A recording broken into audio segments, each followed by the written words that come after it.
جاده موفقیت هیچ وقت سرراست نیست. جاده موفقیت پیچی داره به نام شکست، دور برگردونی داره به نام سردرگم، سرعتگیری داره به نام بعضی از دوستان، چراغ قرمزی داره به نام دشمنان، چراغ احتیاطی داره به نام خانواده، تابلو راهنمایی داره به نام هدایت الهی. توی این جاده یه ماشینی هست به نام اراده، راننده ای داره به نام عقلانیت، فرمونی داره به نام بصیرت، موتوری داره به نام جسارت، چرخهایی داره به نام تلاش.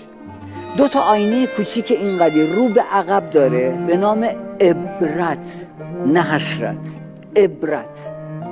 صندوق عقبی داره به نام تجربه، دنده گیربکسی داره به نام برنامه ریزی، برف پاکنایی داره به نام شفاف سازی. تو باک این ماشین یه سوختی هست به نام امید، یه مکمل سوختی هست به نام توکل.